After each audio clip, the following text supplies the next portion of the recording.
Hello and welcome to everyone class. कैसे हैं आप सभी लोग?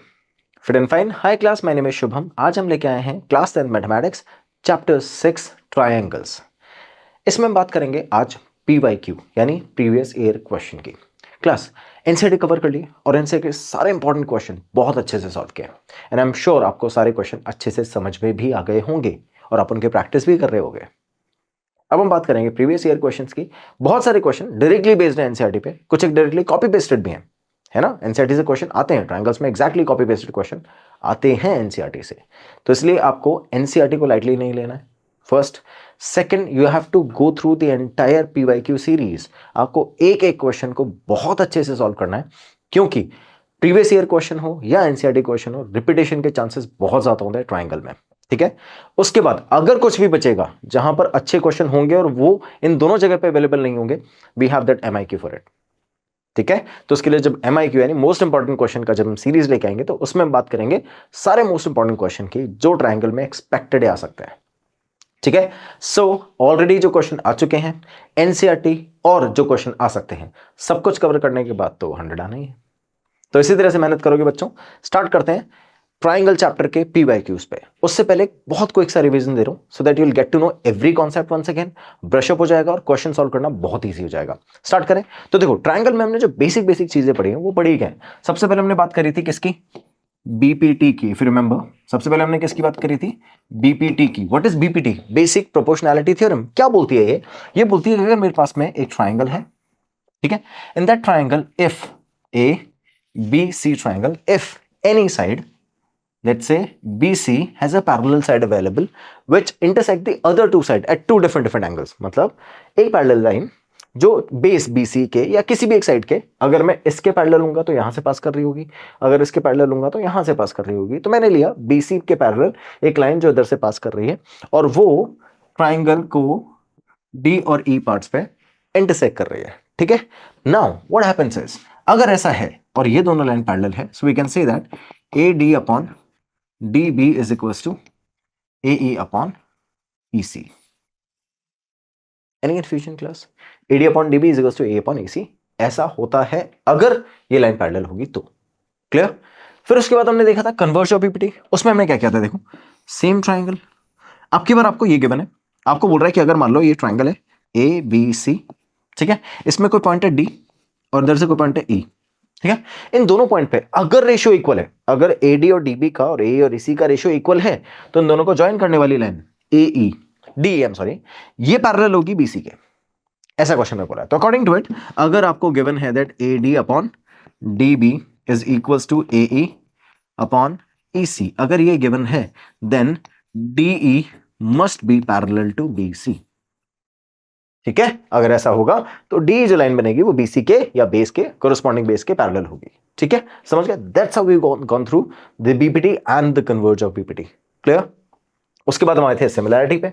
सिमिलैरिटी पे हमने क्या देखा था कि अगर दो ट्राइंगल है मेरे पास में, दोनों सिमिलर हैं, ट्राइंगल ए बी सी और P Q R, triangle A B C, triangle P Q और आर, अगर ये दोनों ट्राइंगल मेरे पास सिमिलर हैं, कैसे हैं ये दोनों ट्राइंगल? अगर सिमिलर हैं देन व्हाट हैपेंस, इन दोनों ट्राइंगल की साइड्स प्रोपोर्शनेट होती हैं, है ना।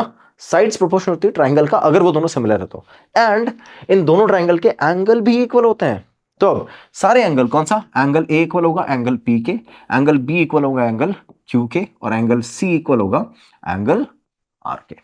ठीक है, so that's how A P B Q C R angle आपस में इक्वल होंगे एंड इनको हम बोलते हैं corresponding angles because they have the corresponding vertices align there. अब उसके साथ साथ मेरे पास में side A B P Q के, बी सी क्यू आर के, ए सी पी आर के प्रोपोर्शनेट होती है। प्रोपोर्शनेट का मतलब क्या होता है? A B upon P Q, B C upon Q R और A C upon P R, है ना। ये जो साइड्स के रेशियो हैं दोनों ट्राइंगल के, ये इक्वल होते हैं, और जब भी इक्वल ऐसा होगा that multiple ratios are equal, we call them proportionate. ठीक है, तो जो साइड्स अपनी है वो कैसी होगी? प्रोपोर्शनेट होगी। अब क्लियर विद दैट? अब अपन आते हैं आगे। बट ये चीज आएगी कब? जब ट्राइंगल सिमिलर होंगे। और हमें कैसे पता चलेगा ट्राइंगल सिमिलर है? उसके लिए हमारे पास में कुछ सिमिलैरिटी रूल्स हैं। तो will start with similarity rules here. Similarity rules, ठीक है। तो अब सिमिलैरिटी रूल्स की बात करते हैं। फर्स्ट सिमिलैरिटी रूल अपना है फर्स्ट सिमिलैरिटी रूल है SAS, इसको साइड एंगल और साइड भी लिख सकते हैं, ठीक है। और सेकंड वाला आता है अपना AA। AA means angle angle property, है ना। तो अब इसको हम एंगल एंगल रूल भी बोलते हैं, है ना, angle angle rule, similarity rule. Okay, third आता है अपना SSS, ये अपना साइड साइड साइड हो गया, साइड साइड साइड और साइड, ठीक है। तो इसको अपन बोलेंगे साइड साइड और साइड रूल, ठीक है। तो ऐसे अपने पास में 3 सिमिलैरिटी रूल्स होते हैं। AA और AAA कंफ्यूज मत होना, इट्स द सेम थिंग। अगर मेरे पास में 2 ट्रायंगल हैं जिसमें 2 एंगल इक्वल हो गए, थर्ड तो ऑटोमेटिकली इक्वल हो जाएगा। तो इसलिए 2 एंगल प्रूव करने के बाद थर्ड एंगल के पास जाने की जरूरत नहीं पड़ती है। So that's how we have SAS, AA and SSS, 3 similarity rule as it is given है। ये सिमिलैरिटी रूल्स अपने पास में, ये अपने पास में सिमिलैरिटी का कॉन्सेप्ट था, ठीक है। समझ गए हो कैसे सॉल्व करना है? तीनों को कंसेप्ट तो क्लियर हो गया ना। अब क्वेश्चंस पे कैसे अप्लाई करेंगे वो भी हम देख रहे हैं, ठीक है। एनसीईआरटी में आपको एक बार समझ में आ गया था, अब हम दोबारा चलते हैं, कोई नया क्वेश्चन आएगा तो हम कैसे अप्लाई करेंगे। Start with the first question. First question क्या है देखो, ऑल कंसेंट्रिक सर्कल्स आर, सारे कंसेंट्रिक सर्कल दैट मींस ऐसे सर्कल जिनका सेम सेंटर होगा, रेडियस अलग हो सकती है, सेंटर सेम होगा। Let's assume, we start the solution. Let's assume that we have the first circle, ठीक है, on the second circle, third, fourth, इन सारे सर्कल का सेंटर सेम है ना, एक ही सेंटर है हमारे पास में, and all the centres are aligned to a point, ठीक है, I mean are coincide on a point. तो अगर सारे एक ही पॉइंट पर कंसाइड करें तो सबकी रेडियस अलग अलग हो सकती है, लेकिन जितने भी सर्कल्स हैं उन सबका सेंटर सेम है, we call it concentric circle. ये सारे के सारे सर्कल कैसे हैं?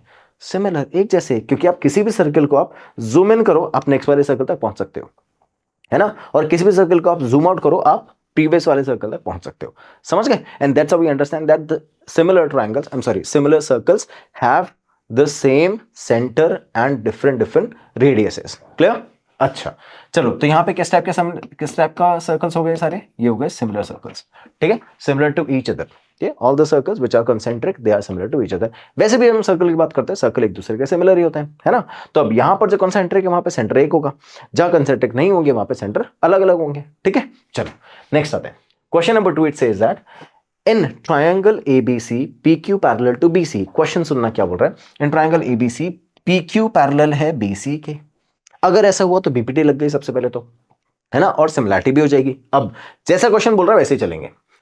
AP is equal to 4, PB is equal to 6, 4 6, ये दोनों वैल्यू गिवन है। उसके बाद AQ is equal to 8, AQ की वैल्यू 8 गिवन है। आपसे पूछ कर रहा है find the length of AC। अब सुनना बच्चों ध्यान से, यहीं से डिसाइड होता है हमको अप्लाई क्या करना है। अब यहां पर आपको AC की वैल्यू पूछ रहा है, अगर मुझसे QC की वैल्यू पूछता तो मैं क्या लगा देता, BPT, है ना। अब मुझसे AC की वैल्यू पूछा तो मैं क्या लगाऊंगा, सिमिलैरिटी।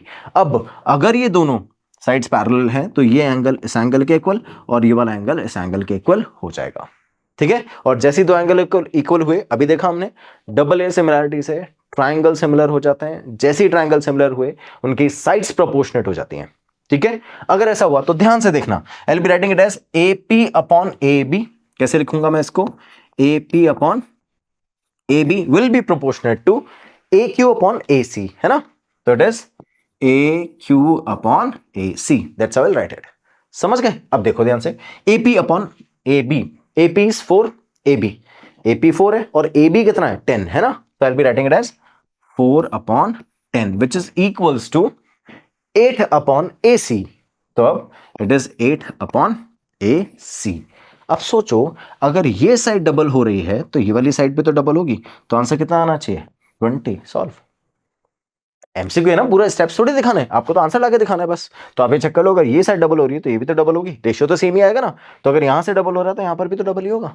तो अब 10 का डबल क्या होगा, 20, आंसर खत्म, ठीक है। If you want you can go ahead and check it by placing the values as well.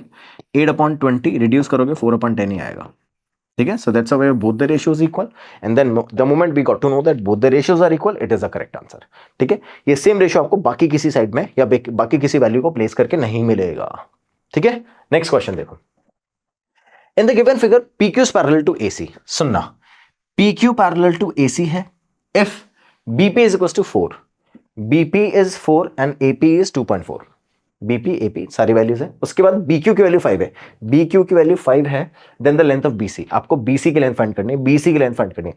क्या सिमिलर क्वेश्चन है जैसे हमने लास्ट किया था? फिर से ये दोनों पैरेलल आ गए, ठीक है। अगर दोनों लाइन पैरेलल हैं तो angle angle, this angle is equals to this one. Clear? The moment we got two angles equal, we can say that this triangle is similar to the whole triangle. ठीक है, अगर ये दोनों triangle similar हैं तो sides proportional हो जाएगी और मेरे को एग्जैक्ट वैल्यू ऐसे ही प्लेस करनी है। तो I will be writing BP upon B A is equals to B Q upon B C. ध्यान से देखो, बीपी अपॉन बी ए है ना, ये अपॉन कंप्लीट साइड, सिमिलरली ये B Q upon complete side that B C, और मुझसे B C ही पूछ रहा है। तो अब एक एक करके वैल्यू प्लेस करें। 4 upon 2.4 plus 6 plus 4 that 6.4 is equals to 4 plus 2.4 add करेंगे ना टोटल वैल्यू के लिए, तो 4 प्लस 2.4 इज 6.4, और वो वैल्यूज मेरे पास में कितनी है 5 बी क्यू की, मुझे चाहिए बी सी। ठीक है बच्चों, अब देखो 4 से 64 को रिड्यूस कर सकते हैं, 6.4 को रिड्यूस कर सकते हैं, रिड्यूस करेंगे तो 1.6 आ जाएगा, 1.6 is equals to 5 upon BC, cross multiply करेंगे 1.6 मल्टीप्लाई बाय 5 हो जाएगा, तो it's BC is equals to 5 multiply by 1.6 which is 8। तो BC वैल्यू कितनी आ गई बच्चों? 8 आ गई। तो BC वैल्यू कितनी आ गई? 8 आ गई। ठीक है, समझ गए? आगे चले, चलो next question. In the figure given below what value of x will make PQ parallel to AB। अब सोचो, कन्वर्ज ऑफ बीबीटी है, अगर ये दोनों पैरेलल होंगे तो क्या रेशियो सेम होना चाहिए? आपको बोल रहा है ऐसी कौन सी वैल्यू होगी x की so that will get PQ parallel to BC। तो PQ पैरेलल टू BC कब बनेगा? जब ये रेशियो इसके अपॉन ये रेशियो इसके इक्वल होगा। ठीक है, समझ गए? चलो तो अब ध्यान से देखो कैसे सॉल्व करेंगे इसको। Will be writing it as, चलो मैं एक बार फिगर दोबारा बना लेता हूं so that will get the concept clear of the question. It's CAB. So we got C over here in the top. We've got C over here, A, and this is B. We got CAB और यहाँ पर P और Q given है. Let's place P, Q. ये अपने पास x plus 3 और 3x plus 19 है. x plus 3 और 3x plus 19. On the other side it is x and 3x plus 4. So it is x and 3x plus 4. ठीक है, समझ गए? ये दोनों वैल्यूज है, ये दोनों वैल्यूज है। मुझे करना क्या है? मुझे चाहिए कि ये दोनों साइड्स कैसी हो जाए? पैरेलल हो जाए। तो पैरेलल करने के लिए by the converse of BPT what I will do, x plus 3 upon 3x plus 19 must be equal to x upon 3x plus 4।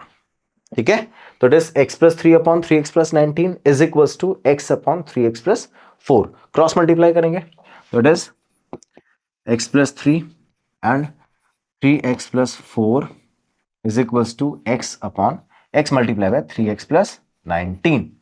ठीक है, चलो सॉल्व करेंगे। x multiplied by 3x, so it is 3x square x, 4x, 3 3s are 9x, 4 3s are 12, that's equals to 3x square plus 19x। ठीक है, so we'll be writing it as 3x square and 19x। Clear? अब देखो 3x square से 3x square cut गया, यहां पर 9 plus 4 13x plus 12 is equals to 19x है मेरे पास में। अब हम क्या करेंगे बच्चों, 13x को ट्रांसफर कर देंगे, will get 12 is equals to 19x minus 13x which is equals to 6x is equals to 12। अगर यहां पर 12 इज इक्वल्स टू 6x है तो x की कौन सी ऐसी वैल्यू प्लेस करेंगे जिससे सॉल्व हो जाएगा?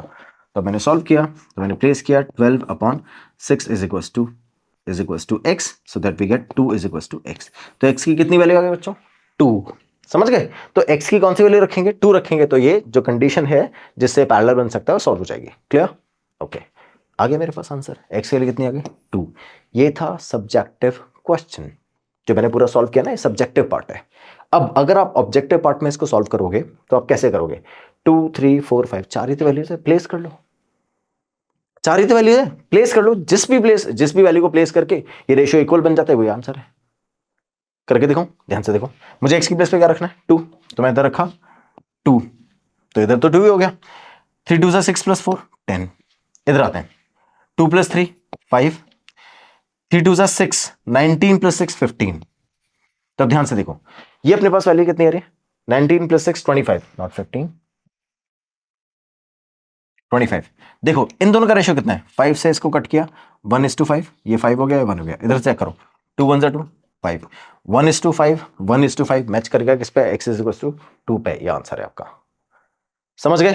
नहीं आंसर आ रहा, 3 से चेक कर लो, 4 से चेक कर लो, 5 से चेक कर लो, जिससे वैल्यूज रेशियोज एग्जैक्टली मैच करता है, वही आपका आंसर है। सिंपल, ऐसे भी सॉल्व कर सकते हो, डायरेक्ट वैल्यू प्लेस का आंसर आ गया। ठीक है, ये अपन ऑब्जेक्टिव पार्ट में करेंगे, सब्जेक्टिव में नहीं करेंगे। सब्जेक्टिव में एग्जैक्टली जैसे मैंने पूरा सॉल्व किया वैसे ही सॉल्व करेंगे। मैंने आपको दोनों मेथड बता दिए हैं, जैसा क्वेश्चन आएगा वैसी अप्रोच लगा के क्वेश्चन सॉल्व करोगे। ठीक है, समझ गए? आगे चले, चलो नेक्स्ट क्वेश्चन क्या बोल रहा है, in the figure DE parallel है बीसी के। डीई क्या है बच्चों, डीई आपकी गिवन है पैरेलल टू बीसी। अगर ऐसा है तो AD upon DB is equal to 3:2 है। एडी अपॉन डीबी का जो रेशियो है वो क्या है अपना, वो रेशियो है 3:2। ये रेशियो है, मैं वैल्यू नहीं रहा हूं, है ना, I am not taking the values there. AD और डीबी का जो रेशियो है वो 3:2 है। ठीक है, ऐसा है, then AE is equal to 2.7, then EC equal to, अगर AE की वैल्यू 2.7 है और EC की वैल्यू आपको फाइंड करनी है तो आप क्या करोगे, आप सिंपल, अगर ये दोनों वैल्यूज पैरेलल है, let's say this is x, तो इन दोनों का रेशियो इसके इक्वल होना चाहिए ना, तो लेट्स प्लेस इट अकॉर्डिंगली। अगर ऐसा है तो we can write it as solution 3/2 is equal to 2.7 upon x। Clear? मुझे क्या करना है, क्रॉस मल्टीप्लाई सिंपल, तो मैं यहां से x उठा के उधर ले जाता हूं और 2/3 इधर आ जाएगा, तो x is equal to 2.7 multiply by 2/3। ठीक है, 3 से रिड्यूस करते 2.7 को, it is 0.9 multiply by 2 and that is 1.8 is equal to x। ठीक है, चेक करो कौन सा आंसर है, ये रहा आपका आंसर। क्लियर? समझ गए? तो x के लिए कितने आ गए बच्चों, 1.8 सेंटीमीटर में आंसर है, तो सेंटीमीटर में आपकी वैल्यूज भी अवेलेबल है। क्लियर? चले आगे, नेक्स्ट वाला question, in the given figure ABC is similar to PQR। ABC triangle is similar to PQR। ठीक है, ओके, QPR नॉट PQR। ये थोड़ी सी इंपॉर्टेंट चीज है, बहुत इंपॉर्टेंट है, ध्यान से सुनना। If AC is equals to 6 centimeter, if AC कितना है 6 centimeter and BC is 5 centimeter, QR is equals to 3, QR is equals to 3, सारी चीजें आपको ग्राफ जो फिगर है उसमें एज इट इज प्लेस्ड है, and PR is equals to X, PR is equals to X, then find the value of X की value आपको find करनी है। दोनों ट्रायंगल सिमिलर गिवन है। अब सुनना, कोरस्पॉन्डिंग साइड्स अरेंज करने में प्रॉब्लम आती है बच्चों को, कैसे अरेंज करेंगे, जैसे इसने बोला ना ABC is equals to QPR similar है ना, तब देखो जहां पर आपने Q रखा वहां A रख दो, P की जगह B और C की प्लेस पे R की प्लेस पे C, है ना, तो वी गॉट ABCQPR। ऐसे तो बोला क्वेश्चन ने, ABC सिमिलर है QPR के, तो QPR के करस्पॉन्डिंग मेरे पास में ABC तीनों वैल्यूज मैंने प्लेस कर दी। अब सुनना, इसका मतलब QP साइड प्रोपोर्शनल होगी AB के, PR BC के, और QR किसके, AC के प्रोपोर्शनल होगी। क्लियर है? अब मुझे साइड कौन कौन सी चाहिए, ये और ये, उसके लिए मुझे AC चाहिए और BC चाहिए, ढूंढ लो इसमें से AC BC दोनों के बने। समझ गए? चलो सॉल्व करें क्वेश्चन को। तो वी गॉट AC अपॉन, सबसे पहले तो यहां से AC अपॉन BC अरेंज करो, वो किसके इक्वल होना चाहिए, देखो AC किसके इक्वल होना चाहिए, AC होना चाहिए PR के, और BC होना चाहिए BC, AC इक्वल होना चाहिए PQR के, और BC इक्वल होना चाहिए PR के। तो AC कहां पर आएगा अपना, AC आएगा QR पे, I've written QR over here, और BC कहां आएगा मेरा, BC आएगा PR पे, तो I've written PR। ठीक है, सबकी वैल्यूज गिवन है, जिसकी वैल्यू गिवन है प्लेस कर दो। चलो AC की वैल्यू कितनी है 6, BC की वैल्यू कितनी है 5, इज इक्वल टू QR कितना है, QR की वैल्यूज आपके पास में 3 है, एंड PR की वैल्यू X है।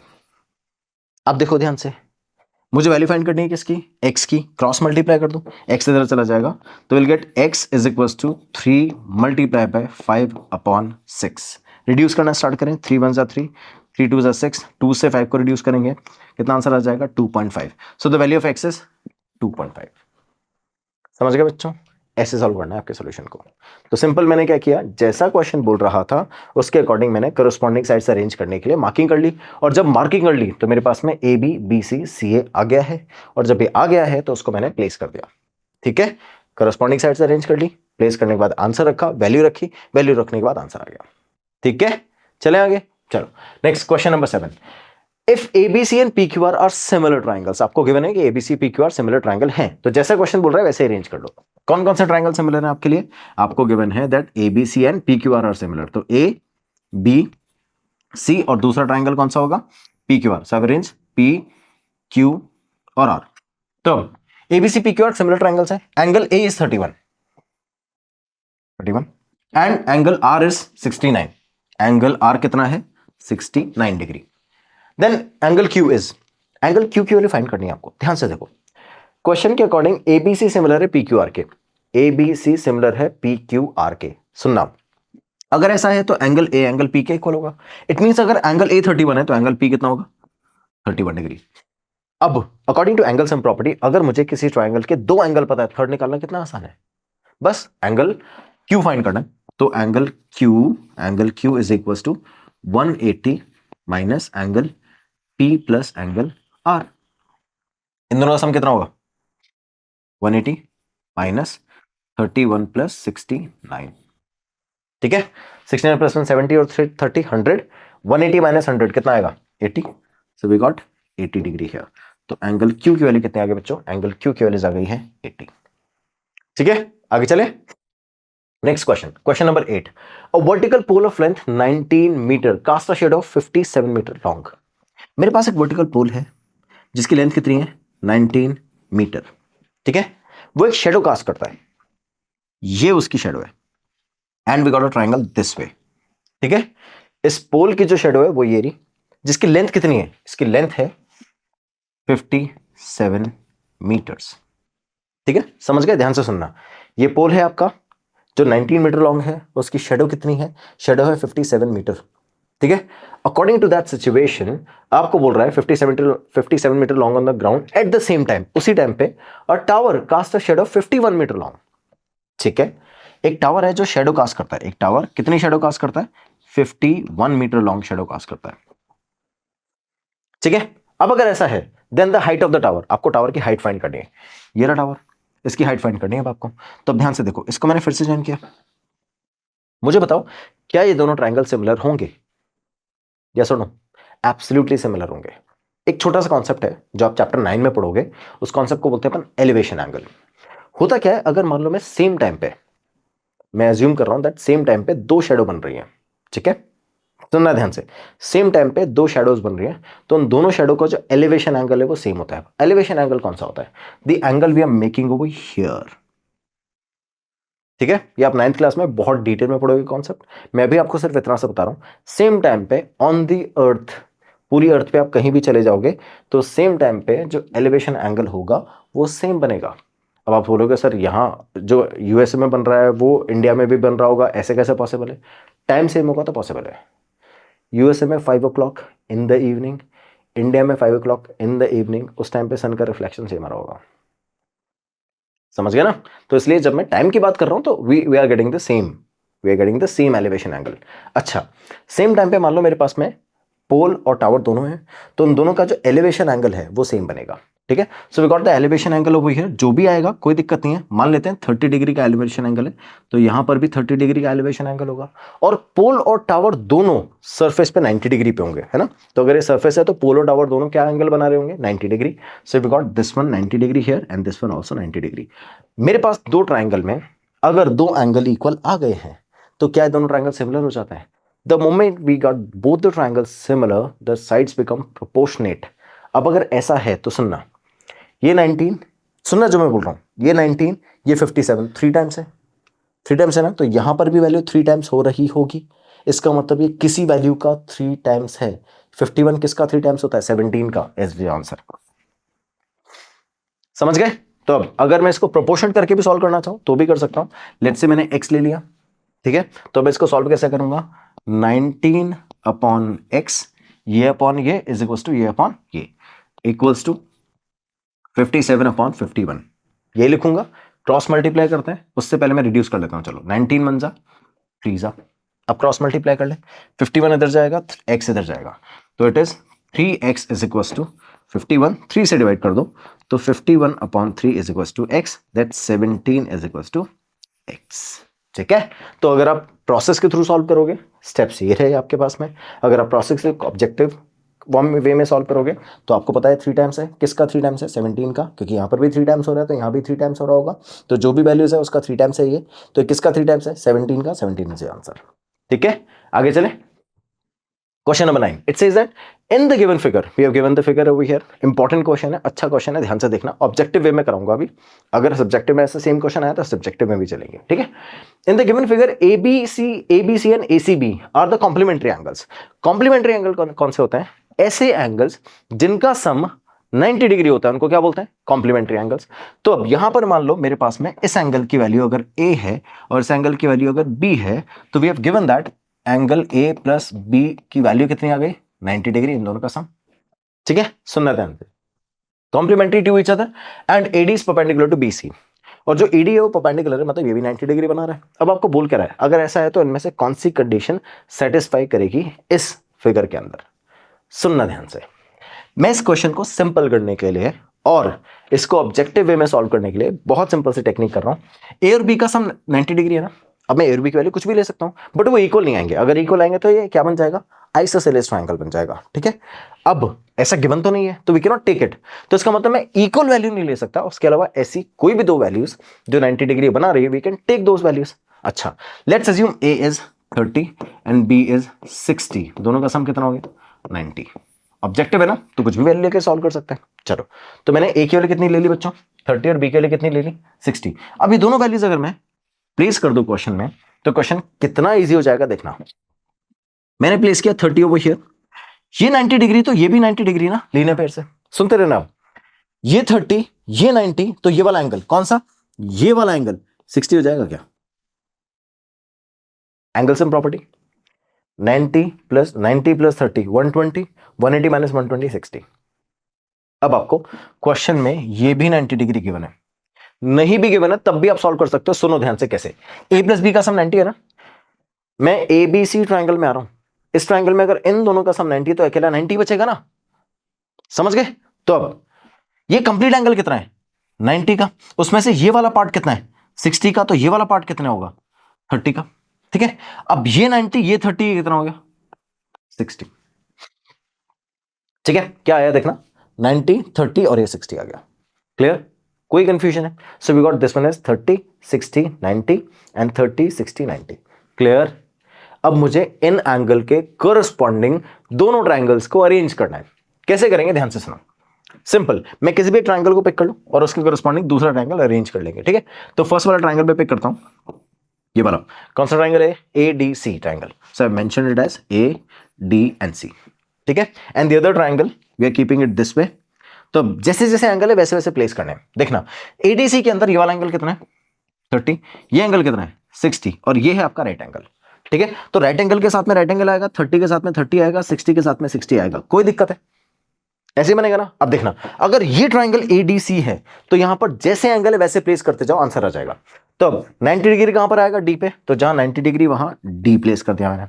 30 डिग्री पे क्या आएगा, B, तो जहां 30 डिग्री वहां B। 60 डिग्री पे क्या आएगा, A, जहां 60 डिग्री वहां A। तो आपका जो ट्रायंगल है वो ADC सिमिलर हो जाएगा BDA के। समझ गए क्या किया मैंने एंगल अरेंज कर लिया है ना, जैसा एंगल था वैसे एंगल अरेंज कर लिया और एंगल के करस्पॉन्डिंग ट्रायंगल अरेंज कर लिए, and we got these two triangle similar because their angles are equal. ठीक है, अब सुनना, मेरे पास में दो ट्रायंगल्स आ गए, दोनों राइट एंगल ट्रायंगल है और दोनों ट्रायंगल मैंने सिमिलर भी कर दिए, तो it is ADC and the other triangle was BDA, so I placed it accordingly, BD और A।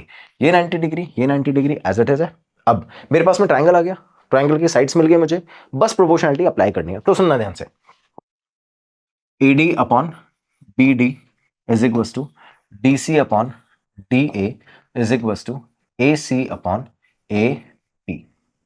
ठीक है, अब यहाँ पे कोई भी साइड आपको ऐसी लग रही है जो रिपीट हो रही हो, जैसे यहां पर देखो AD DA is the same thing, इसके अलावा और कोई साइड दिख रही है आपको जो रिपीट हो रही हो, नहीं हो रही ना। चलो, तो मैं क्या करता हूं, मैं इन दोनों को ले लेता हूं और क्रॉस मल्टीप्लाई करता हूं। तो जैसे मैं क्रॉस मल्टीप्लाई करूंगा, AD और AD क्या हो जाएगा, AD स्क्वायर, और इन दोनों का प्रोडक्ट क्या हो जाएगा, BD डॉट DC। तो AD square is equals to BD dot DC। अभी देखते हैं कहां पर आ रहा है आपके पास में, AD स्क्वायर दो जगह आ रहा है, उसमें मेरे पास में BD डॉट CD है और AB डॉट AC है। ठीक है, हमारा आंसर क्या है, BD dot CD, BD dot CD is equals to AC square. This is your solution and this is your perfect value which has been placed inside the triangle given. ठीक है, समझ गए? तो इस तरह से मैंने इस क्वेश्चन को सॉल्व किया. बहुत सिंपल क्वेश्चन था. फिर से सुन लो बच्चों, कॉम्प्लीमेंट्री एंगल गिवन थे, मैंने 30 और 60 ले लिया. आप कुछ भी वैल्यू ले सकते हो, आप चाहो तो इसको 20 70 ले लो, कोई फर्क नहीं पड़ने वाला. ठीक है, जब हम इसको सॉल्व करेंगे किस फॉर्म में, सब्जेक्टिव में, तो पूरा डिटेल में करके बताऊंगा कि कैसे कैसे सॉल्यूशन आंसर निकालते हैं.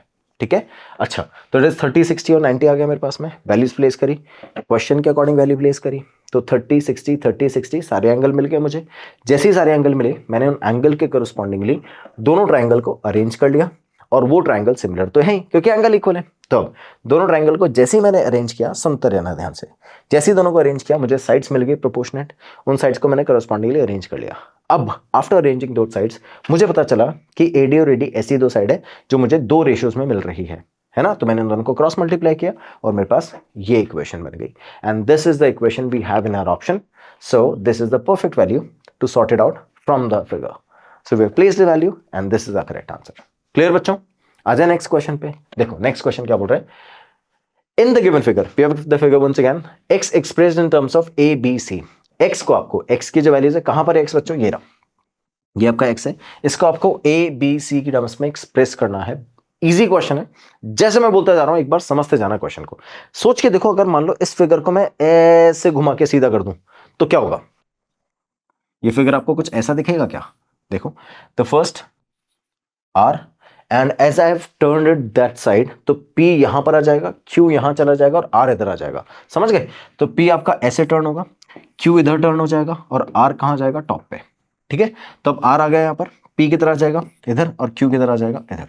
अरेंज कर लिया मैंने. ओके, अकॉर्डिंगली S घूम के इधर आ जाएगा, तो S तो आ गया यहां पर और ये वैल्यूज आ गई T, ये आ गई T.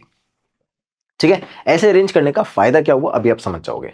देखो, ये वैल्यूज मेरे पास में x है, इधर a है, और ये TC TR अपने पास C है और ये B है. ठीक है, तो I have written it as TR here, confuse मत होना, प्लस नहीं है, T है. ठीक है, तो अब देखना ध्यान से, ये वैल्यूज मेरे पास में C है, ये B है और ये A है. ठीक है, अब आपको गिवन है इस क्वेश्चन के अंदर कि ये एंगल 47, ये वाला एंगल 47, तो T पे जो एंगल है वो कितना है, 47, और ये वाला एंगल भी कितना है, 47. अब सुनना, I am talking about the triangle RST RPQ. ठीक है, कौन कौन से ट्राइंगल लिए मैंने, ट्राइंगल लिया RST और RPQ. तो एक ट्राइंगल ये है, एक ट्राइंगल ये है. सुनना ध्यान से, इसमें से R एंगल तो दोनों में कॉमन है और ये एंगल T और एंगल Q इक्वल है. तो देखो, angle T angle Q equal है और R दोनों में कॉमन है. दो एंगल इक्वल होते ही क्या ट्राइंगल सिमिलर हो जाते हैं. So we got both the triangle similar. समझ गए? जैसे ही मेरे पास ट्राइंगल सिमिलर हुए तो क्या उनकी साइड्स प्रोपोर्शनल हो जाती हैं. सुनना अब ध्यान से, अगर इसकी वैल्यू C है तो ये कंप्लीट वैल्यू क्या B प्लस C हो जाएगी, है ना. तो अब from the smaller triangle and the large triangle, the values are identified as RST, and the large triangle one RP and Q. देखो, बड़ा वाला ट्राइंगल RPQ और ये RST दोनों अरेंज कर दिए मैंने. इसकी साइड देखो, ये C है अपने पास में, ये X है. कौन कौन सी साइड है मेरे पास में, एक तो मेरे पास साइड C है, ये वाली साइड X है. इसमें कंप्लीट साइड है मेरे पास में B प्लस C. देखो, इसमें जो कंप्लीट साइड है ये B प्लस C है और ये वाली साइड कितनी है बच्चों, A. तो मैंने अरेंज कर दिया A ओवर हियर. अब अगर ये दोनों ट्राइंगल सिमिलर हैं तो ये अपॉन ये इज इक्वल टू ये अपॉन ये हो जाएगा. सिंपल. तो अब देखना, X upon A is equal to C upon B plus C. ठीक है, x upon A is equal to C upon B plus C. ठीक है, ये वैल्यूज आएगी C upon B plus C. x के लिए निकालनी है मुझे, A को ट्रांसफर कर देते हैं, तो x is equal to AC upon B plus C. Simple. Check करें कहां पे ऑप्शन है, AC upon B plus C. This is your correct answer. ठीक है, समझ गए बच्चों? ऐसे आंसर का सोल्यूशन निकालते हैं. तब जब आप सॉल्व कर रहे हो, कैसे क्वेश्चन को सॉल्व करते हैं, ऐसे जब आप सॉल्व कर रहे हो सॉल्यूशन को, तो आपको सिर्फ और सिर्फ ये अरेंज करना है कि x अपॉन ये. अच्छा, घुमाने का मतलब क्या हुआ, इस फिगर को मैंने ऐसे रोटेट किया, इसका रीजन क्या था, इसका रीजन ये था ताकि आपको इजीली समझ में आ जाए. कई बार बच्चे क्या करते हैं, ये जो रेशियो अरेंज करने होते हैं ना, उनमें कंफ्यूज हो जाते हैं. कि इसको अपन इसको करेंगे, इसको अपन ये करेंगे, तो कंफ्यूज हो जाता है ना। तो मैंने क्या किया, मैंने इसको ऐसे टर्न कर लिया, तो आपको याद रहेगा कि ये अपॉन ये अपॉन ये, जो आप यूजुअली करते हो, है ना। If you are familiar with it is very easy to understand. तो ये अपॉन ये और ये अपॉन ये ऑटोमेटिकली सॉल्व हो जाएगा। फिर मैंने दोनों ट्राइंगल्स को अरेंज भी कर दिया, तो आपके पास में सी अपॉन बी प्लस सी और एक्स अपॉन ए दोनों वैल्यूज आ गई। अरेंज करोगे आंसर आ गया। ठीक है, आगे चले नेक्स्ट क्वेश्चन पे। नेक्स्ट क्वेश्चन बोल रहे हैं Aman goes 5 metre due west and then 12 metre due north, how far he is he from the starting point. Okay, let's start the solution here. क्या बोल रहा है, मैंने इसको अरेंज किया नॉर्थ साउथ ईस्ट वेस्ट की फॉर्म में, तो it is north south east और वेस्ट। ठीक है, according to the question Aman goes 5 metre due west. ठीक है, कितना गया, 5 मीटर गया। उसके बाद and then 12 metre due north, तो यहां से नॉर्थ किधर होगा, ऊपर की साइड, देखो वेस्ट एंड देन नॉर्थ। ठीक है, कितना गया नॉर्थ, नॉर्थ गया 12 मीटर्स।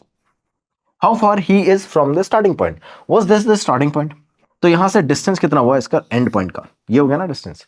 आपको ये फाइंड करना है, कितना हार्ड क्वेश्चन है ना। अब इन दोनों के बीच में एंगल कितना होगा, 90 डिग्री का। क्यों, ध्यान से देखो, यहां से स्टार्ट करोगे आप, इसको ऐसे मूव करोगे, तो ये वाली लाइन पैरेलल हो गई, ये 90 डिग्री तो ये 90 डिग्री, ये तो पता ही ना आपके इन दोनों के बीच में एंगल 90 डिग्री होता है। तो अब ये भी 90 डिग्री, तो ये 90 डिग्री हो गया। ठीक है, बाय पाइथागोरस थ्योरम ये 5 ये 12 और ये 13 भी गेट। सिंपल, समझ गए कैसे सोल्व करना है। तो आप सिंपल ये लिखोगे, मान लेते हैं ये ए है, ये बी है और ये सी है।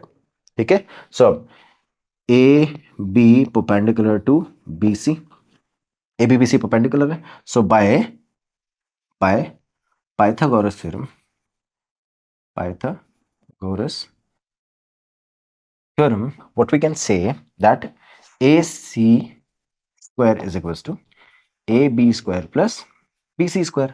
तो मुझे 5 स्क्वायर प्लस 12 स्क्वायर की वैल्यूज AC स्क्वायर की वैल्यूज से इक्वेट करनी है। तो मेरे पास में AC स्क्वायर की वैल्यूज आ जाएगी 13 स्क्वायर, तो AC की वैल्यू कितनी आ जाएगी 13, है ना। तो अब आंसर किस में है बच्चों, मीटर्स की फॉर्म में, इसलिए जो फाइनल आंसर हमारा भी मीटर की फॉर्म में आएगा। तो आप लिखोगे hence Aman is 13 meters from the start। ठीक है, तो जहां से उसने स्टार्ट किया था he is at 13 meter far away from that. ठीक है, क्लियर। तो यहां से ए बी आ गया 5, ये 12 आ गया, ये हाइपोटेनस कैलकुलेट कर लिया आपने, 13 आ गया, आंसर आ गया। ठीक है, नेक्स्ट क्वेश्चन देखो। In figure GC is parallel to BD. GC कैसा है बच्चों, जीसी कैसा है, पैरेलल टू बीडी। उसके बाद आपको बोल रहा है and if AC is parallel, AC is equals to 3 centimeter, AC 3 है एंड ये 7 है ना, एंड सी डी 7 आ गया, then find the value of A E upon A F. अगर आपका जीई कौन सा, जीई भी पैरेलल हो जाए, किसके पैरेलल हो जाए, बी एफ के। ठीक है, ये दोनों वैल्यूज पैरेलल के बने। अब सुनना ध्यान से, इसका सोल्यूशन कैसे करेंगे। Let's start the solution here. देखो, मुझे पता है first of all I will go in the triangle A D B triangle के अंदर, है ना। सुनते रहना, मैं जैसे जैसे बोल रहा हूं वैसे वैसे फिगर को आइडेंटिफाई करो, क्वेश्चन सॉल्व करो, समझ में आ जाएगा। तो अब ये बनाया मैंने सबसे पहले, ये ए रखा है इधर, और ये बी है, डी है और बीच में जी सी है, बी डी जी और ए सी। ठीक है, okay. According to this value this is 3, this is 7। ठीक है, यही वैल्यूज गिवन है ना, ओके। तो ये वैल्यूज मुझे गिवन है 3 और ये है 7। ठीक है, और आपको ये भी गिवन है कि ये पैरेलल है, डीसी पैरेलल है बीडी के। क्लियर। अब सुनना ध्यान से, जैसे आपको ये सब कुछ पता चला, you can say that this angle is common and this angle is equal to this one. Clear. So मैं किसमें जाता हूं, सबसे पहले मैं जाता हूं in triangle A G C and triangle A B D, है ना। ए जी सी और ए बी डी दोनों ट्राइंगल में गया, तो यहां पर आपको angle A is equal to angle A, reason क्या होगा बच्चों, दे आर कॉमन। ठीक है, सेकंड आपके पास में है A C G is equal to A D B. ठीक है, angle A C G is equal to angle A D B. इसका रीजन क्या आएगा, ये दोनों एंगल क्यों इक्वल है, क्योंकि ये दोनों साइड पैरेलल है, तो ये दोनों एंगल इक्वल होंगे, क्यों, करस्पॉन्डिंग एंगल। ठीक है, तो will be writing corresponding angles, corresponding angles। ठीक है, तो we have corresponding angles over here and ACG is equal to ADB, ये दोनों एंगल इक्वल हो गए। जैसे दो एंगल इक्वल हो गए आप क्या लिखोगे, बाय AA सिमिलैरिटी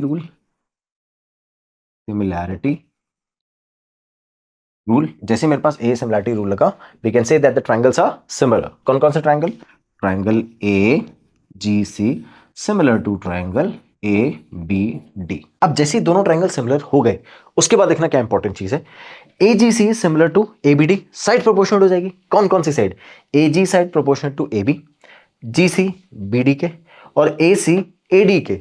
ठीक है, अब according to that AC will be proportional to AG. Okay, so I'll be writing it over here. AC is proportionate to AG and AD will be proportional to AB. मुझे अब इन दो sides का ही काम है भी, है ना, क्योंकि मुझे जो साइड प्रूव करनी है वो प्रूव करनी है A और AF, और वो इन दोनों से आ जाएगी। ठीक है, तो अब ध्यान से देखना, let's continue in the next part where we are doing the other triangle for. ठीक है, तो मैंने सेकंड वाला ट्रायंगल पिक किया बच्चों, ये वाला ट्रायंगल है मेरे पास में। ये वाला ट्रायंगल कौन सा है, A and the value is AEFBG। ठीक है, तो इट्स A, यहां पे किया मैंने EFB and this is G here. ठीक है, यहां पर भी आपको गिवन है कि ये साइड इस साइड के पैरेलल है। ठीक है, अब अगर ये दोनों साइड पैरेलल है तो फिर से वही मैं ट्रायंगल सिमिलैरिटी करूंगा। तो अब क्या करोगे बच्चों, ये एंगल दोनों में कॉमन हो जाएगा और ये एंगल फिर से इस एंगल के इक्वल हो जाएगा। ठीक है, तो सिमिलैरिटी क्राइटेरियन सेम ही है, तो मैं क्या करता हूं डायरेक्टली लिख देता हूं that triangle AEG similar to triangle, I'll be writing it once again.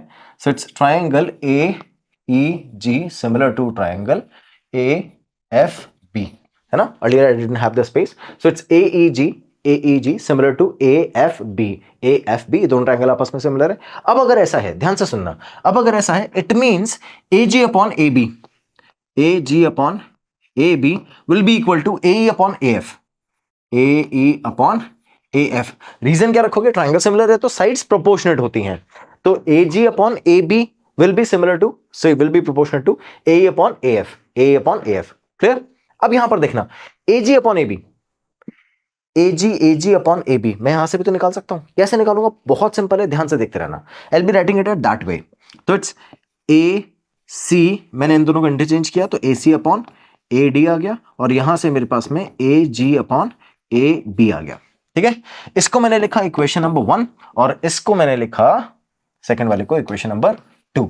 So from equation 1 and 2, from equation 1 and equation 2, equation 1 और 2 से AG upon AB and we have AG upon AB both side in equation 1 and 2, so we can write AC upon AD is equals to AE upon AF, AC upon AD is equals to AE upon AF। अब सुनना ध्यान से, AC upon AD, मेरे पास AC की value है, AD की values नहीं है ना, और AE upon AF निकालने के लिए इंपॉर्टेंट है। तो अब सुनना ध्यान से, क्वेश्चन कैसा है, मेरे पास AC की वैल्यू है, CD की वैल्यू है, AD की वैल्यू नहीं है। अब AD की वैल्यू क्या, इन दोनों का सम होगा, तो मैं इन दोनों का सम करूंगा, आंसर कितना आएगा बच्चों, इन दोनों का सम आ जाएगा 10। तो मेरे पास में AD की वैल्यूज भी आ गई, तो I will be writing it as AC upon AD which is 3 upon 10, तो मैं लिखूंगा AC upon AD is 3 upon 10 which is equals to AE upon AF। ठीक है, ये अपने पास सॉल्यूशन आ गया, समझ गए बच्चों, ऐसे सॉल्व करेंगे क्वेश्चन को। तो आपसे पूछ क्या रहा था बच्चों, AE upon AF पूछ रहा था, AE upon AF कंप्लीटली पूछ रहा था, तो उसकी वैल्यूज AC upon AD के इक्वल आ जाएगी, तो इट इज 3 upon कंप्लीट 10, तो इट इज 3 upon 10। अब वैल्यूज क्या होगी, वो जैसे क्वेश्चन में वैल्यू गिवन होगी आप आंसर निकाल दोगे। अभी रेशियो पूछा था, मैंने रेशियो निकाल दिया। क्लियर, समझ में आ गया कैसे सॉल्व करेंगे। सो क्लास, अब तक हमने क्वेश्चन नंबर 12 सॉल्व कर लिया, एक लास्ट क्वेश्चन और सॉल्व करते हैं, फिर उसके बाद जो रिमेनिंग पार्ट आएंगे उसमें कंटिन्यू करेंगे फ्रॉम क्वेश्चन नंबर 14 ऑनवर्ड्स। ठीक है, चलो क्वेश्चन नंबर 13 पे आते हैं। क्वेश्चन नंबर 13 क्या बोल रहा है बच्चों, in the given figure DE parallel to AC, क्या DE किसके, AC के पैरेलल गिवन है। उसके बाद आपको बोल रहा है and DF parallel to AE, DF किसके पैरेलल है बच्चों, DF पैरेलल है AE के। ठीक है, सुनना बहुत इंपॉर्टेंट क्वेश्चन है, prove that BF upon FE, BF upon FE is equals to BE upon EC। ठीक है, कैसे करेंगे ध्यान से देखना।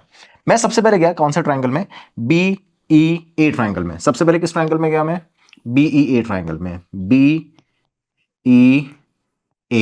ठीक है, अब ये FD या DF कुछ भी ले लो, AE के पैरेलल है, ये ले लिया मैंने। किसका कौन सी साइड है, डी एफ किसके पैरेलल है, ए ई के पैरेलल है। अगर ये पैरेलल है तो क्या मैं बीपीटी अप्लाई कर सकता हूं, absolutely, because B F upon F E prove करना है, B F upon F E prove करना है, तो हम क्या अप्लाई कर सकते हैं, बीपीटी अप्लाई कर सकते हैं। तो अब देखना by BPT B D upon D A, B D upon D A is equals to B F upon F E. Clear, कोई दिक्कत, सुनते रहना, बहुत ही इजी है। सिर्फ 2 स्टेप और ऐड करने पड़ेंगे, मैं सिंपल ऐसे बता रहा हूं आपको यहाँ पे 2 स्टेप और ऐड करने पड़ेंगे by applying BPT in triangle this one, that's it, simple language है। उसके बाद अब मैं आता हूं सेकंड ट्रायंगल में, कौन सा है, बी सी ए ट्रायंगल, कौन सा, बी सी ए ट्रायंगल। तो अब देखो बी सी ए ट्रायंगल के अंदर अगर मैं सारी साइड्स हटा दूं, ये वाली साइड्स को भी हटा दूं और ये वाली साइड को भी हटा दूं, तो ध्यान से देखना ये साइड पैरेलल है किसके, ए सी के, यानी डी ई पैरेलल है ए सी के।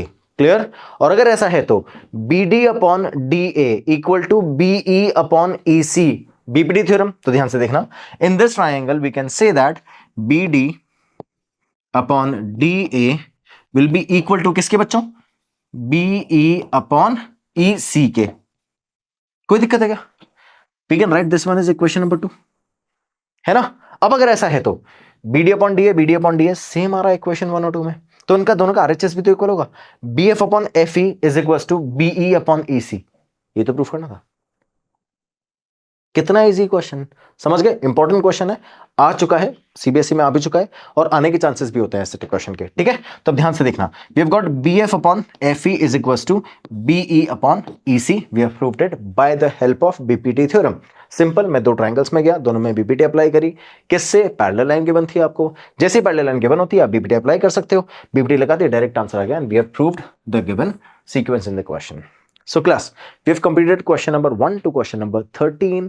आपको सारे क्वेश्चंस को एक बार रिव्यू कर लेना है, जैसे मैंने आपको MCQ यानी इंपॉर्टेंट क्वेश्चन जो कि ऑब्जेक्टिव में थे उनकी अप्रोचेस बताई थी, आपको वैसे ही उसी तरह उन क्वेश्चन को ट्राई करना है ताकि आप अपने लेवल पे क्वेश्चन सॉल्व कर पाओ।